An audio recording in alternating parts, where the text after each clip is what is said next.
shir. Tonight's shir is dated in memory of Chasha Rezel Bas Yaakov, passed away last week, mother of a good friend of mine. May it be a zchus for her. Aliyah. We're going to continue where we left off last time, and that was in the tour in Sinet. Get it on the screen. And just to recap a little bit at the end of the last year, the tour says that when you're writing tefillin, you have to write on klaf. We discussed earlier the definition of klaf. Shehu mu'ubad, l'shem tefillin, l'tzad habasar. That has been worked for the sake of tefillin on the flesh side. Right, so we know what this means. We know that going with the definition of klaf, that it's the top layer of the skin after the bottom layer has been stripped off and either split off or it has been scraped off. And we also discussed here at the beginning, Beit Yosef goes into a little bit of background that Ibud, that you're not allowed to use skin that has not been worked properly. According to the Gemara, it needs to be worked with afatzim, with gallnut juice. But he brings down the opinion of Tosfot, and later on, other Rishonim agree with Tosfot, the Rosh, the Ran, among them, who hold that working the klaf with seed, with lime, is equivalent to working with apatzim for halachic and for practical purposes. So then we get one in question about the shem tefillin. It doesn't have to be the skin that we use for tefillin. When we do the ibud, when we do the working of the parchment, it has to be specifically worked for the sake of tefillin, as opposed to just being stam worked without any particular kavanah, without any particular intention about what it's going to be used for. So this is what we discussed last time. How do we need to eat to prepare mezuzah? So the reason that we learn that you have to work at the shem tefillin, you must work the Lishma. We learn that from a Gemara in Gittin, and the Beit Yosef brings here a slightly traded version of the story, and the story is Hahu da'ato kamed Rabbi Aval, that person who came before Rabbi Aval, he said to him, Sefer Torah shekatavti lifloni b'lilim shebo lo ibadati nishma. So the person who came before Rabbi Aval was a Sofrut, and he had apparently written a Sefer Torah. And after he had written, he handed it over possibly to the person who bought it from him. It's actually not clear if he handed it over yet or not. But nonetheless, after he finished writing the Sefer Torah, he comes to Rabbi Aval. He says, I wrote this Sefer Torah for such and such a person. And the bdilim, the skins that I used for writing it, I did not work them lishma. I didn't make them specifically for the purpose of writing a Sefer Torah. And Rabbi Aval said that Sefer Torah is pasul. So we see from the story that skins that are not worked lishma are pasul for writing a Sefer Torah. And in a moment, after we recap a little bit more, we're going to find out as well that this will be true for tefillin just as much as for Sefer Torah. So then, the Beit Yosef brings Torah that we looked at last time, the parchment in Sanhedrin, Ifligu Abaye v'Rava. There's a machloket, there's a disagreement between Abaye and Rava Debai ar hazmana miltahi, Rav amar lav miltahi. So Bai says when you designate something for a specific halachic end, it's miltahi, it's a thing. In other words, it has halachic status now, as if it's already whatever you've done. It's as if it's already done its duty, or it's going. It's already in the status of whatever end thing that you designated for from the time you designate, and you don't have to wait until the end to use it in order to have it achieve that status. The specific example that was brought in the Gemara to begin with is if somebody wove a piece of clothing for a dead person. So Abai, he says, Hazmanam miltahi. So since you, from the moment that you wove the beged for the sake of this particular person, with this person in mind, even though you've not yet wrapped it around the dead body, it's already asur b'hana'an. It's already forbidden to derive benefit from it, as if it had already been wrapped around the body. So that's an example of hazmana miltahi. For Rava, on that same question of a person who wove a piece of clothing for a dead person, he says, Amar lav miltahi. He says, no, it's not a thing. That just because you wove this piece of clothing for a dead person, you had in mind that it's going to be for this dead person, it doesn't give it the same status as a piece of clothing that's actually been wrapped around the body. It's not actually, it has the status, it does not actually have the status of tefillin, meaning that as long as you have not yet put it on the dead body, it's still mutar b'hana. Okay, so this is their machlok. And the assumption going into this is going to be that hazmana is like lishma, that designating something for a particular purpose, for a particular halachic end, is the same thing as what we call lishma, that you have made something for a particular halachic end, and you made it for its sake, lishma, for its sake.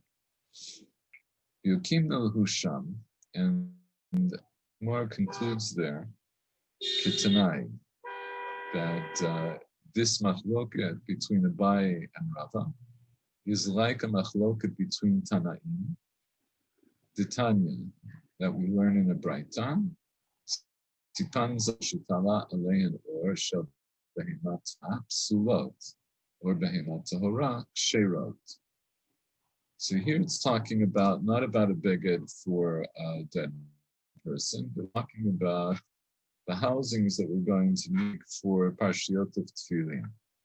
So tzipan, if you covered the parshiot with gold, essentially meaning if you made batim of gold, or talalein, or if you patched over them with skin from a behetam tamea, from a non-kosher animal, psulot, those batim are pasul, right? So meaning, certainly if it's not skin, it's pasul, even if it's gold, even if you think that this is something that's even more special than skin, but it's pasul.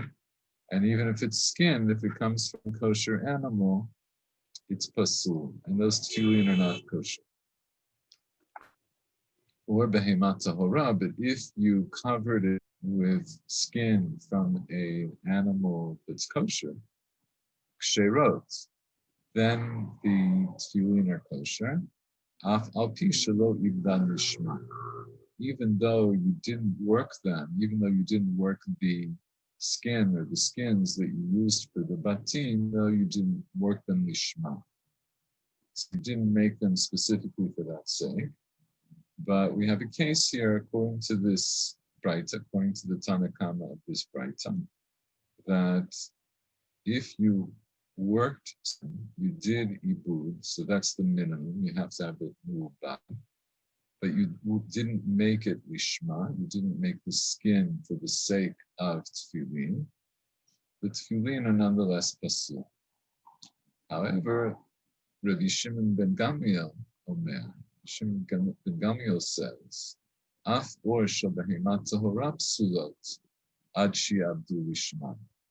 So he says it's not enough that you made the skin from a kosher animal, and it's not enough that you made the skin from a kosher animal and you did ibud and you did proper working of the skin. The tefillin will still be pasul unless you worked the skin lishma. You have to do it lishma. You have to do it for the sake of tefillin. Okay, so at this point we have two dayot about whether or not when we work the skin for the batim of tefillin, skin has to be made lishma or not. Tanna Kama holds it does not, and Rabbi Shimon ben Gamliel holds that it does. Piresh Rashi. So Rashi explains this. So the question. So the Gemara presents this Braita, which has a machloket between the Tanna Kama and Rabbi Shimon ben Gamliel, as being parallel to the machloket that we saw between Abaye and Rava. So just to remind us, Abaye said Hazma miltahi, and Rava said Hazmana is lav miltahi. So Rashi explains to us how this parallels, right? Because they were using different terms, right? Remember that in the machloket between Abaye and Rava, we're talking about Hazmana. And the machloket between the Tanna Kama and Rabbi Shimon ben Gamliel, we're using this term lishma. So Rashi explains essentially that the term lishma is parallel to the term hazmana. It means the same thing. So therefore, he explains as follows: Af al pi ibdo la'or zeh lishma, da hazmana lav milti lo irpat lan ba.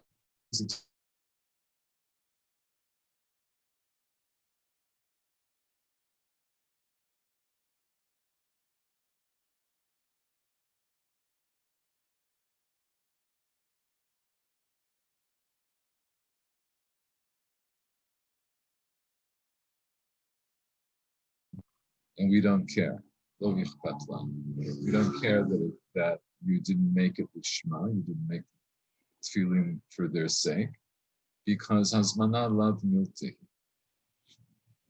And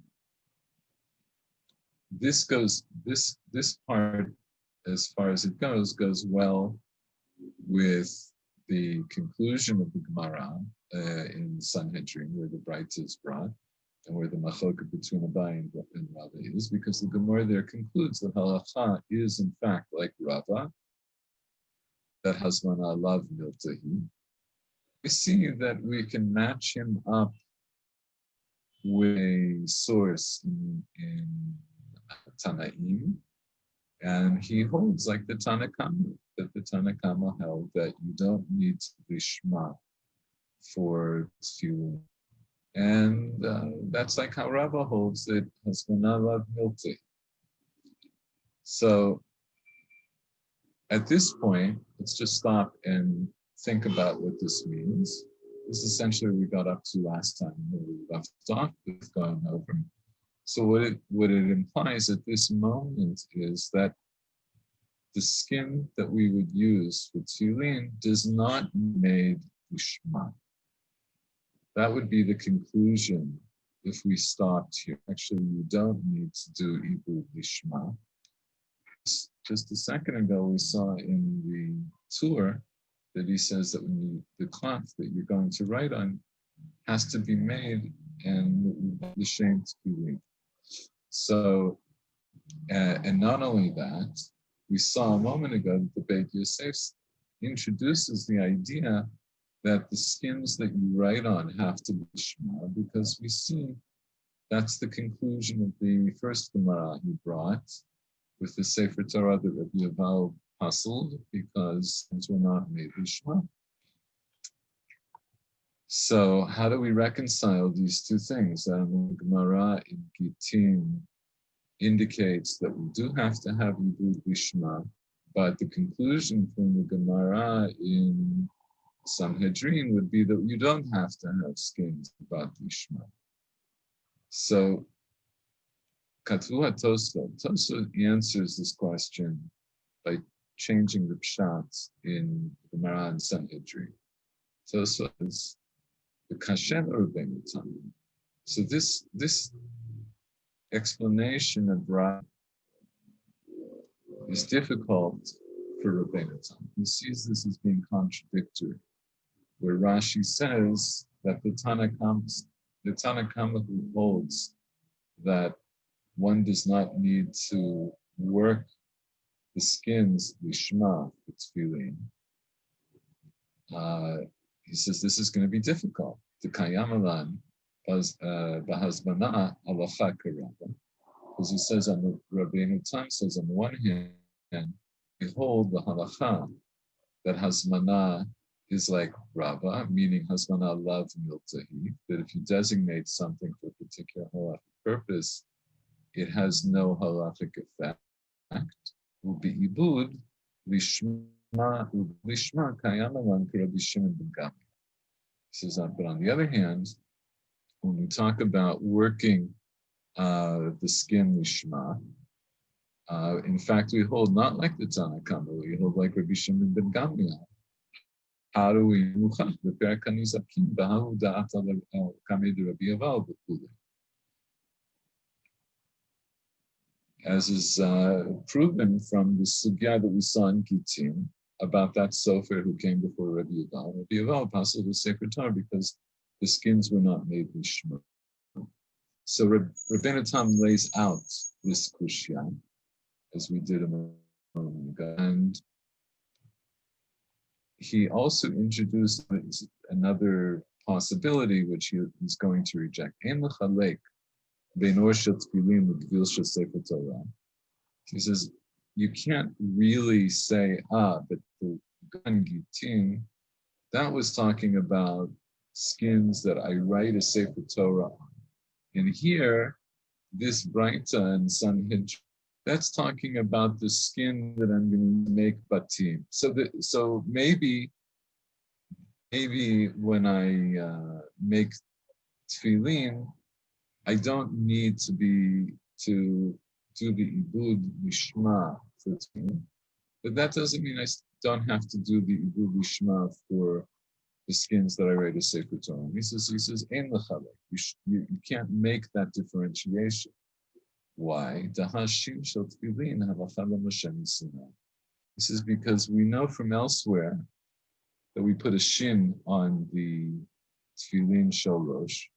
So we're effectively writing on the batim, even though we're not using pen and ink, but we are forming letters in a way that is like tiva.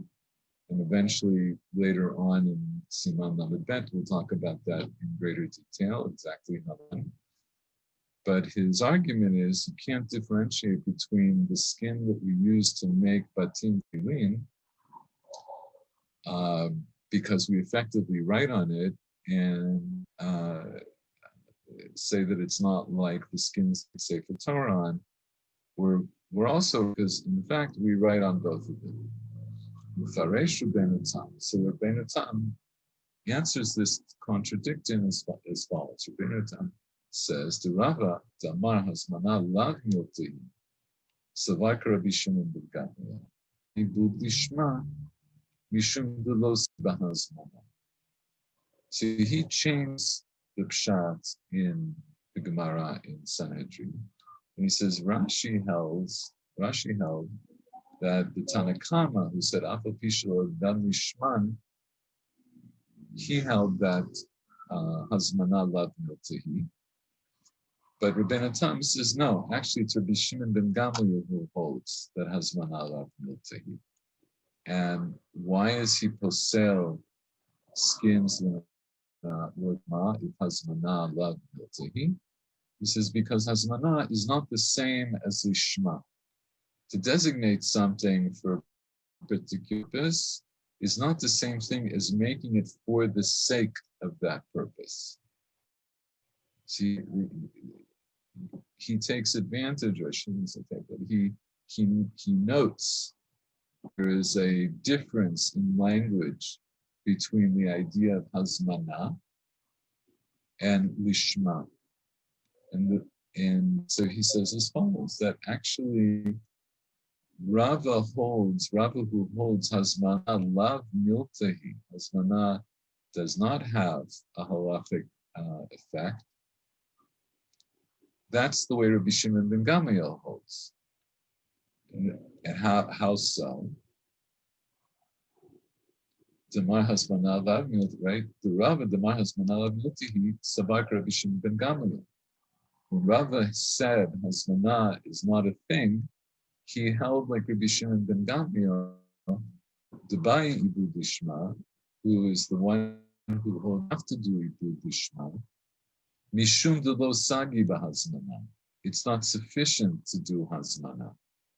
So what he's doing is he's differentiating between Hazmanah on the one hand and Lishma on the other. So according to him, Rabbi Shimon ben Gamliel says, you need to do Ibud Lishma for the skin, for the batim of the tefillin. The reason you need to do Lishma is because simply being mazmin, simply saying, this skin I'm going to use for tefillin, that's not the same thing as saying I'm going to use this skin for the sake of tefillin, for the name of tefillin. So there's a differentiation. Hazmanah is a lower level of intention, according to this. The Katav calls Zeb Orech Mordechai Halachot Ktanot. Mordechai writes about this at length in his Halachot Ktanot on Sofrut Torah. The Alpiza Katuv Ba'agur, and this it's written in the Agur, Or Zarua, who wrote Tefillin Lechatchila Tzrichin Lishma, based on Rabbeinu Tam's contention that there's a difference between Hazmanah and Lishma, and we hold both of these things, that Hazmanah lav miltehi on the one hand, but on the other hand, we need Ibud Lishma. So based on that, these Rishonim say that Tefillin really need Ibud Lishma. That would be according to everybody, although certainly according to Rabbi Shimon ben Gamliel. And if de facto you made the batim with skin that had not been worked lishma, the Perush Rashi ksherim. So according to the Rashi, who said lishma and hazmanah are the same thing, and hazmanah lav miltehi, hazmanah is not a thing, and therefore I don't need to make the batim lishma. So according to Rashi, if we made batim from skin that was not worked lishma, those batim would still be kosher, and the tefillin would be kosher. L'fi dat Rabbeinu Hanania, Rabbeinu Tam psulot. But the way we learned it from Rabbeinu Tam, and that's where Rabbeinu Hanania, those same tefillin would be psulot, because they hold that hazmanah lav miltehi, but you still need ibud lishma. Still have to make them for the sake of tefillin, even if you didn't designate them. If you didn't designate them for tefillin, certainly they're not going to be kosher. But you have to do ibud lishma. You have to make them for the sake of the mitzvah. And this is also where the the people conduct themselves. In other words, this is the accepted practice. So that's the end of the quotes from the Beit Yosef continues. That kol haposkim she'im dan lo lishman psulim kudat Rabbeinu Chananel v'Rabbeinu Tam. So it's the opinion of all poskim that if they were made, if the skins were worked, they're pasul like Rabbeinu Chananel and Rabbeinu Tam. So this is the maskana, the halacha. This is the halacha. Now we understand this is the basis for the Torah, who said that you have to make the cloth for tefillin, the shem tefillin. They had to be have to be worked lishma. The Dashik Rosh B'Chot Sefer Torah. So you should know Rosh wrote on B'Chot Sefer Torah, Sheharav Baruch in Sefer Truma. Yistapek in tzarich lotzi bisfatav shu ma'abdo l'shem sefer Torah tefillin or misagi b'machshava. So Rabbeinu Baruch, who's the author of the Sefer Truma, he raises another question. He's in doubt whether you have, when you do Ibud Lishma, when you do the working of the skins, Lishma, do you have to say that out loud? You have to make an oral declaration that you're making the skins lishma, or not. So right, that when you're making the skin, do you have to say out loud, I'm working the skin for the sake of Torah, for writing a Sefer Torah, or for the sake of tefillin, or for making the batim for tefillin? Or if it's sufficient, just to think it, just to have it in mind. Maybe that's sufficient. Hilkach tov lo tzi b'sfatav b'tfilat ha'ibud v'tu lo tzarich. Therefore, it's good to declare this orally, to literally take it from your lips, take it out of your lips. You have to declare this orally at the beginning of the processing of the working of the skin. The two lo tzarich, and more than that, you don't need. Right? And his safek, we won't go into the reasons for his safek, but actually we have other examples where intention is sometimes sufficient by thinking something that your halacha will recognize your thoughts as being halachically significant. In other places, it's clear that you have to say something out in order for your intentions to be recognized by halacha. Okay, so the Sefer Truma introduces the idea that it's a good idea to do the Ibud Lishma by making an oral declaration. This is also what the Smag writes in Siman Kafeh. The Parak Rishon. This is also the opinion of Ladot and Mamniot.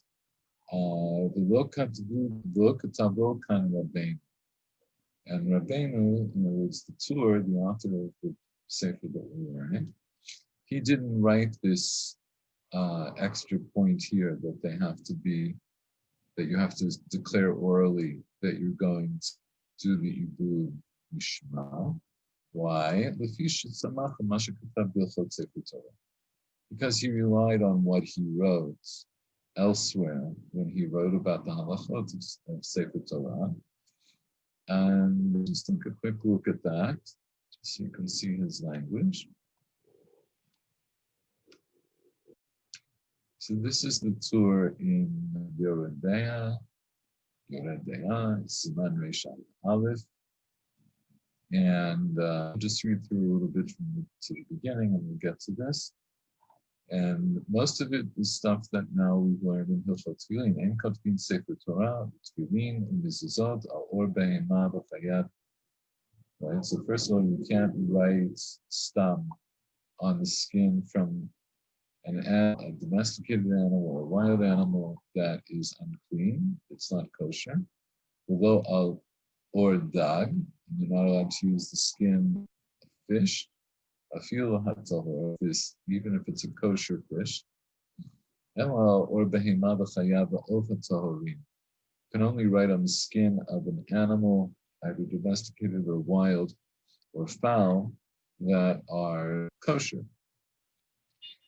However, you're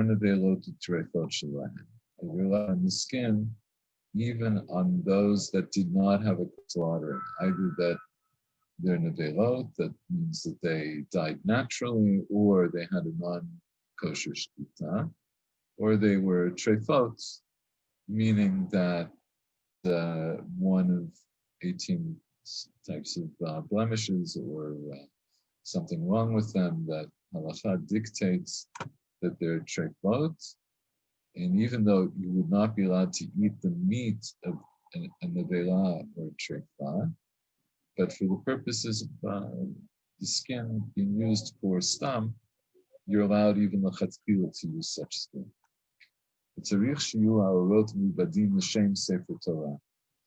And now, because here is talking mainly about Sefer Torah and Hilchot Sefer Torah, he says, so these skins have to be worked for the sake of Sefer Torah.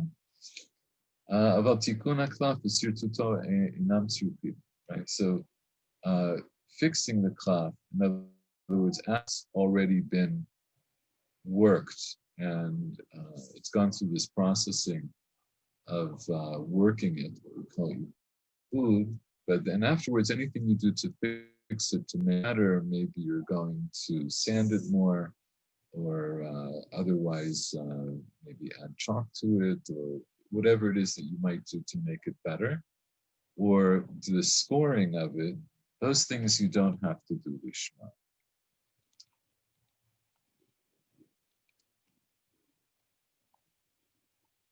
Let me wait a second here.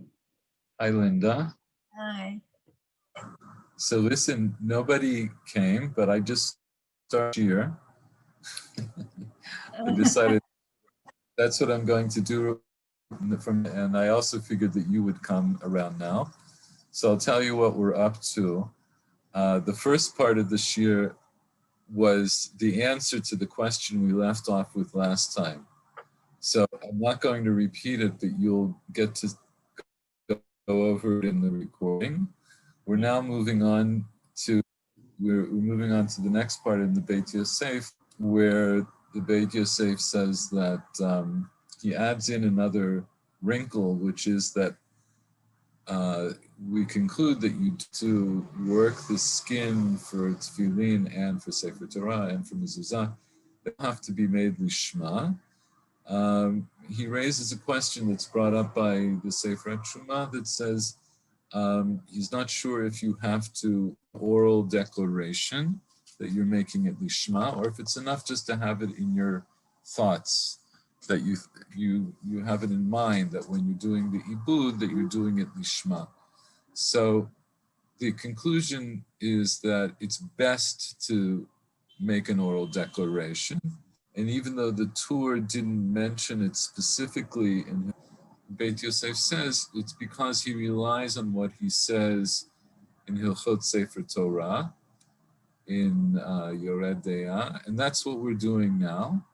And so I started from the beginning of the Siman, which is mostly a recap of things we've already learned in Hilchot Sefer, in Hilchot Tefillin, but with a couple of extra things that we've learned along the way.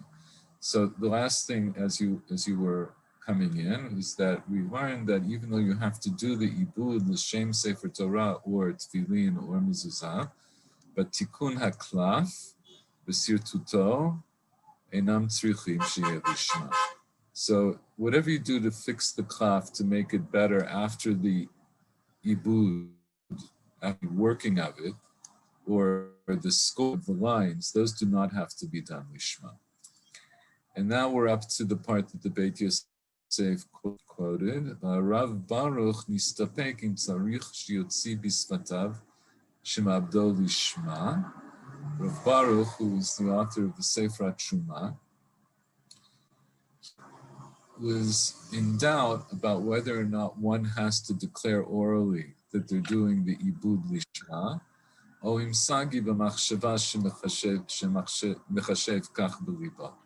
if it's sufficient to have a thought that he would think in his heart that he's making this klaf or this gvil or whatever it is. So for Rabbeinu Baruch, this was a doubt. V'katav Adoni Avi Zichrono Livracha, and here the Tur is speaking. This is my father, in memory, the Rosh, he wrote, Hilkach Toshiotzi Bisvatav. So therefore, it's a good idea to make an oral declaration. V'yomar betchilat ha'ib kishemesimo l'toch hasid. And this is, he says how you should do it. You should say it at the beginning of the processing of the ibud. When is that? It's when you take the skin and you put it into the lime solution. You should declare, Orot Elu ani ma'abed l'ktushat Sefer Torah. You should make that declaration out loud, that these skins that I am now working, I'm working for the sake of the holiness of a Sefer Torah. V'tu lo tzarich. And then after that, or more than that, don't need to do. In other words, you don't need to continue at every stage of the processing. Now I'm doing this lishma, now I'm doing that lishma, because we know that that's the beginning of the process, but then afterwards you'll have to take it out. You're going to have to scrape off the hair.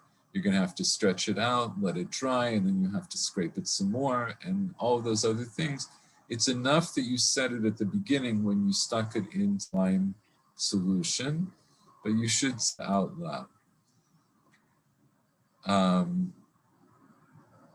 So back to this next part here, but for the moment, let's go back to the Beit Yosef.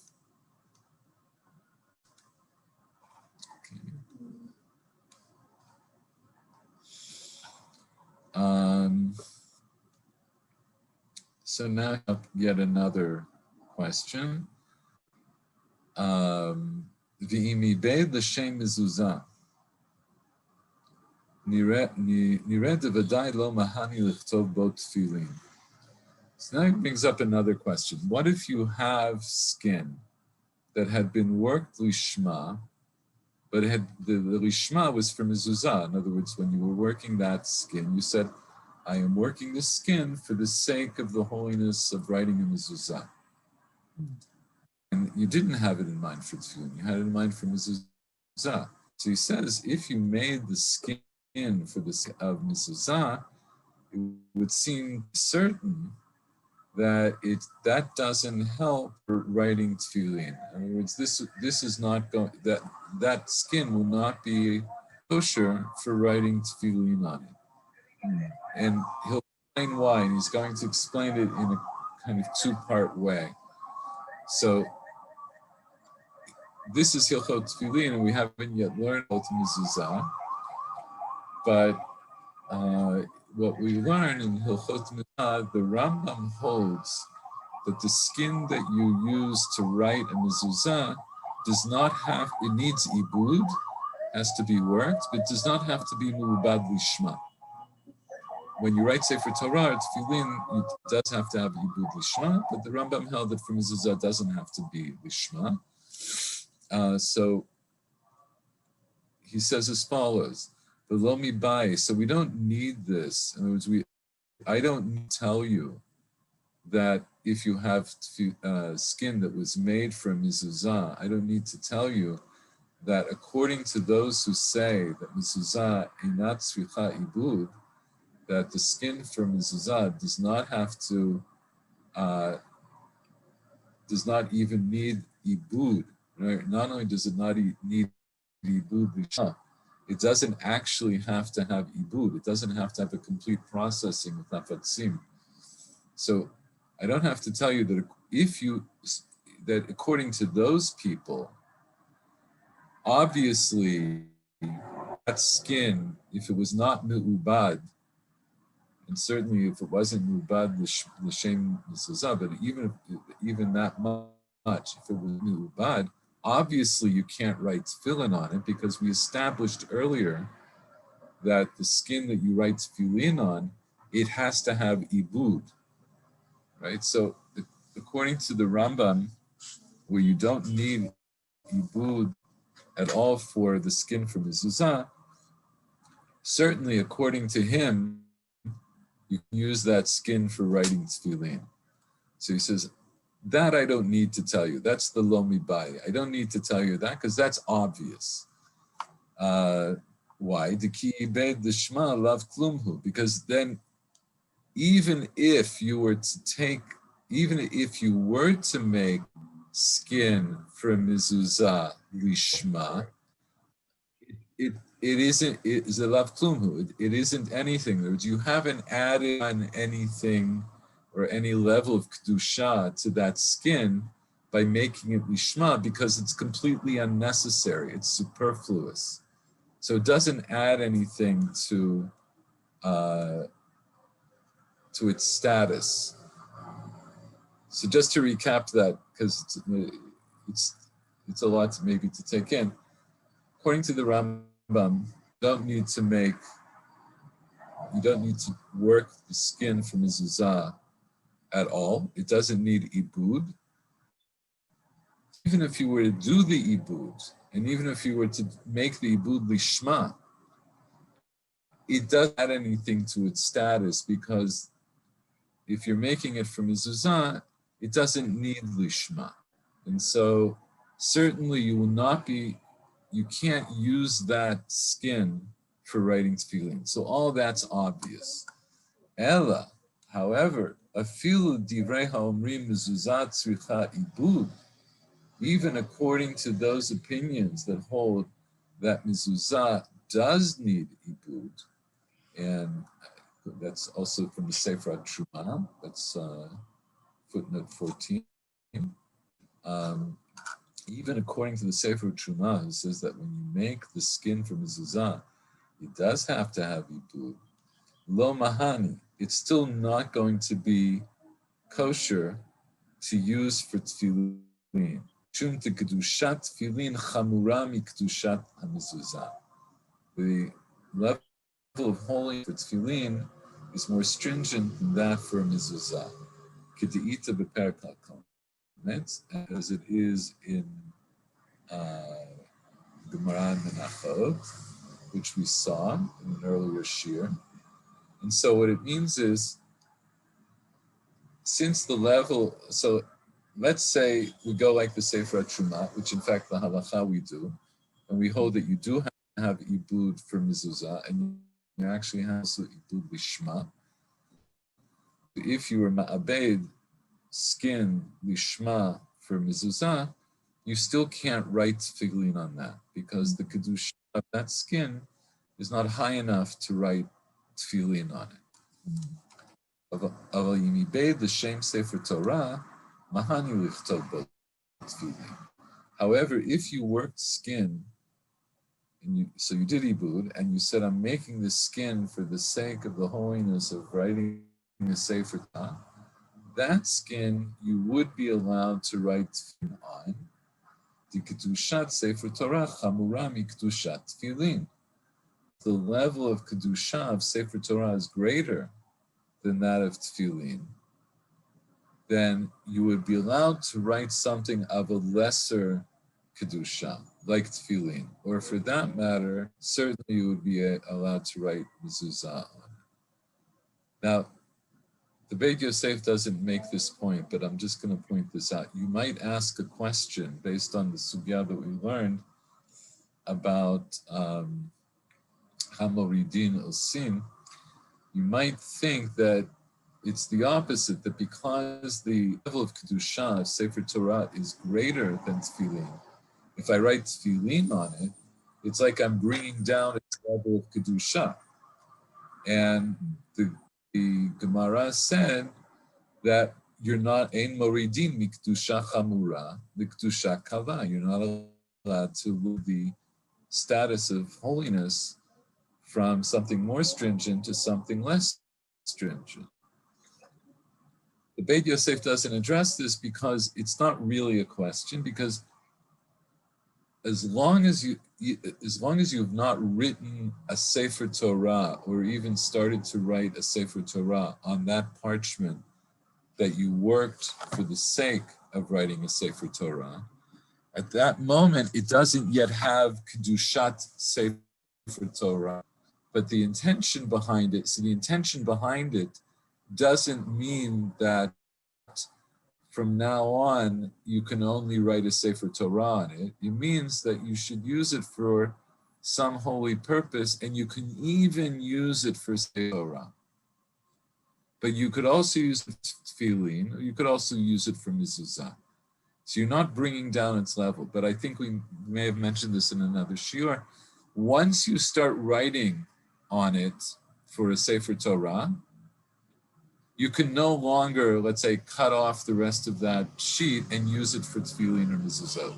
Once you started writing an actual Sefer Torah on it, at that moment it does have Kedushat Sefer Torah, and that is what the that we saw talked about Ein Moridin Me Kedusha Chamura Kedusha Kala, when we said that that's why you can't make a mezuzah from a Sefer Torah, or you can't make a mezuzah from tefillin, because by doing so you're lowering its kedusha. So just to clarify, so what we see is if you have skin that was made the Shem Sefer Torah, you're allowed to write tefillin on it. And how do we know that the kedusha of tefillin is lesser than that of Sefer Torah? So he brings an example, and this is his example. In the third chapter of Brachot, the bayit sheyesh bo tefillin mutar l'shamesh bo al yedei she'anicham kli betoch kli. A house, and here a house, because a lot of people just lived in one room. A house here means a room. Right, so if you have a room where you have tefillin, you are allowed to have sexual relations there with the tefillin by putting them in a kli betoch kli. You can put them in a vessel within a vessel. Here also, like kli also includes a sack, right, like a tefillin zekel. So you could put them in their the regular tefillin bag that you keep them in, but then you have to put them in another kli that you normally use for storing your tefillin. That's explained elsewhere, but the kli b'toch kli means you have to put it into another kli that doesn't actually have any immediate relevance to tefillin. So you could take them and put them in another bag that stama bag, or you can put them in a box or something like that. That would be fine. So that's true for tefillin. So if you have tefillin in the room and you want to have relations with your spouse, so you take the tefillin and you put them in a kli b'toch kli. However, b'sefer Torah asur, you're not allowed to have relations in that room if there's a sefer Torah in the room, ad sheyotzienu, until you remove the sefer Torah from the room. V'yein lo bayit acher, and if he doesn't have another house or another room to go to read sefer Torah to, tzarich lasot mechitza gavoa 10 tvachim. So you would have to make a separation, a physical barrier that's at least 10 tvachim high, and because that would be, for purposes, like making it a separate domain, separate reshut. But what we see is that the Sefer Torah, it took a Sefer Torah and put it kli b'toch kli, because its kedusha is greater than that of tefillin. So that's his proof that the kedusha of Sefer Torah is greater than that of tefillin. And at this point, our conclusion then is, like the Tur said earlier, that you have to write on klaf, that was worked, and when it was worked l'shem tefillin, and you have to write it on sadar, which we discussed in a previous shir. You have to write on the flesh side of the tefillin. But now we know a couple of other things, and is that when you make the skin for the tefillin, you have to make it lishma, for the sake of the tefillin. And it's best to make that as an oral declaration, that you actively say, I'm making this l'shem kedushat tefillin. And the other thing that he mentions here at the end is that if you have cloth that you made for mezuzah, you can't use that to write Sefer Torah, or certainly Sefer Torah. You can't use that even for tefillin. But if you have cloth for Sefer Torah, you can use that for writing tefillin. So let's go on to this next part here. Yichtov al haklaf shu mubad l'shem tefillin l'tzad basar. Here I put that it's the same line that we've been going through. We're going to emphasize and talk about which side, right? That it has to be on the side that is closest to the flesh. Katav shelo al haklaf.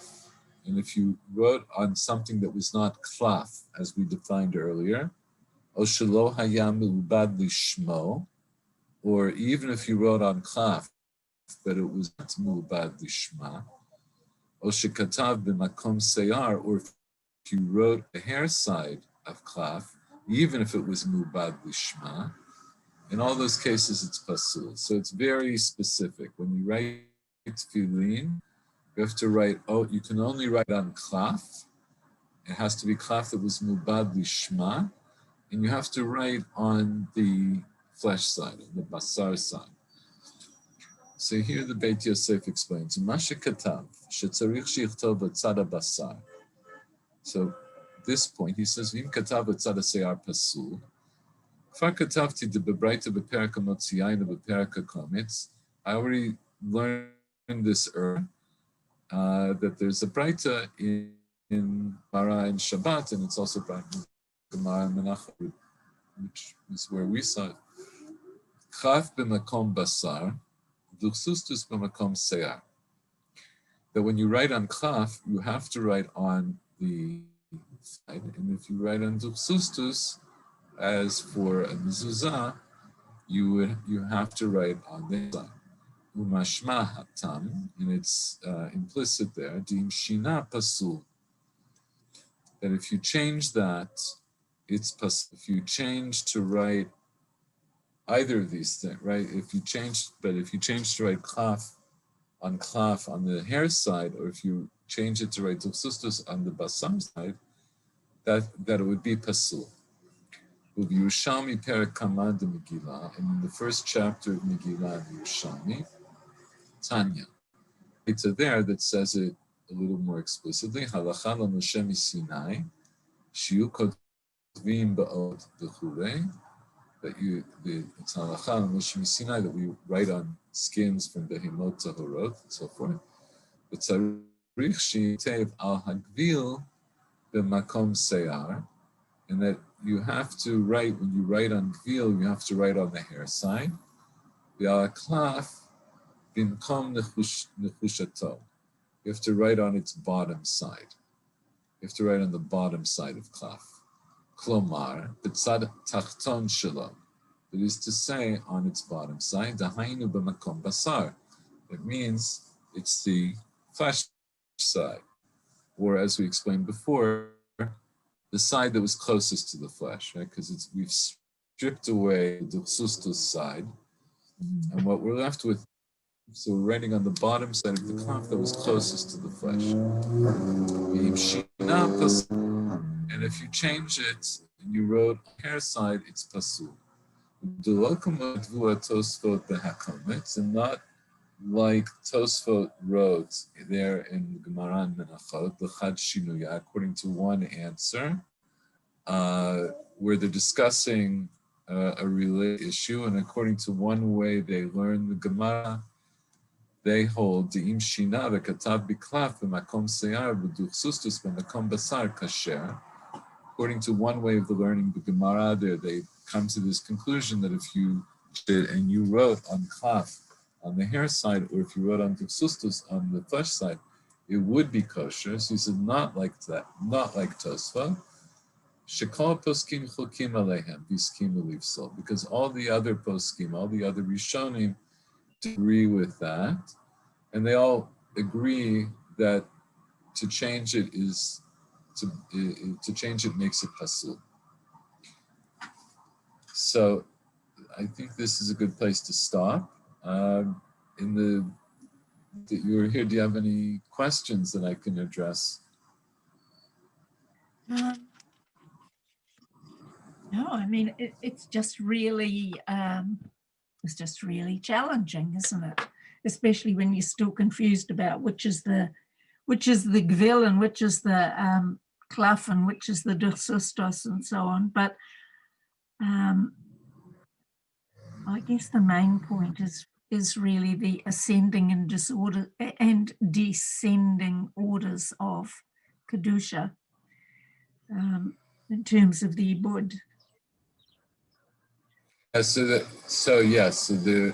now we know that there's levels of Lishma, that Sefer Torah is the highest. It's the highest kedusha. Tefillin is the next, and mezuzah is the next. And in terms of the Gvil and Duchsustus, right, because the Beit Yosef went into the different definitions according to different Rishonim, it's a little confusing, but we hold like the definition that he brings in the name of the Aruch that I gave you on the sheet, which I assume you printed out. And this is the klaf we make today. It's the top layer, the bottom layer, the suede part, the Duchsustus part gets entirely scraped off. And now tefillin, it's very specific that we have to write on that top layer, but on the bottom side. And we, God willing, we'll learn long enough. We'll go also through Hilchot Sefer Torah and Hilchot mezuzah, but we find out, based on that sugya that we looked at in Masechet Menachot, that it's agreed on by everyone, by all the Rishonim, that you can write all three things on the basar side of klaf. Virtually everybody nowadays writes everything on the bottom side of klaf.